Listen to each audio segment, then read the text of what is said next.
लगभग 500 वर्ष पूर्व भारत के पश्चिमी भाग में चवर वंश का शासन था। चवर वंश के राजाओं ने अफगानी हमलावरों का जमकर मुकाबला किया था। इसलिए दिल्ली का सुल्तान सिकंदर लोधी चवर वंश से नफरत करता था। उन दिनों चवर वंश के राजगुरु संत रविदास बहुत प्रसिद्ध थे। उनसे प्रभावित होकर मेवाड़ के राजा महाराणा सांगा ने उन्हें अपना गुरु बनाकर मेवाड़ के राजगुरु की उपाधि दे दी थी। संत रविदास की बढ़ती प्रसिद्धि को देखकर सिकंदर लोधी ने सदना कसाई को संत रविदास के पास भेजा और कहा कि कैसे भी रविदास को मुस्लिम बनाओ। सदना कसाई ने जाकर रविदास से बहस की, पर उस बहस में वो हार गया और उनका शिष्य बन गया। इस घटना के बाद सिकंदर लोधी और अधिक चिढ़ गया।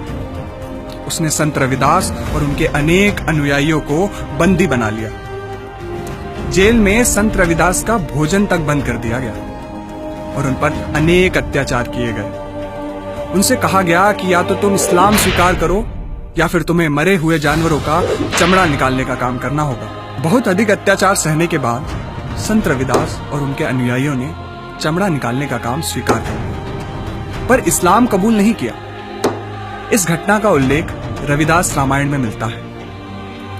भारत में चमड़ा वर्जित था, परंतु इस्लामिक आक्रमणों के बाद यहाँ पर चमड़े पर काम करने वाले मजदूरों की जरूरत बहुत बढ़ गई। गांवों में लोगों पर यह दबाव बनाया जाने लगा कि या तो तुम इस्लाम स्वीकार करो या फिर मरे हुए जानवरों का चमड़ा निकालने का काम करो। इंग्लैंड के विद्वान प्रोफेसर शेरिंग ने अपनी किताब हिंदू ट्राइब्स एंड कास्ट में यह लिखा है, भारत में नीची जाति का कहलाने वाले ये लोग कोई और नहीं, वे वीर हैं जिन्होंने इस्लाम कबूल नहीं किया। कर्नल टॉड ने तो अपनी किताब में यहां तक कहा है कि भारत में चमार, भंगी जैसे शब्द ही इस्लामिक आक्रमणों के बाद आए। उन्होंने यह भी बताया कि 1200 ईस्वी तक भारत में शूद्र कहलाने वालों की संख्या मात्र 1% थी।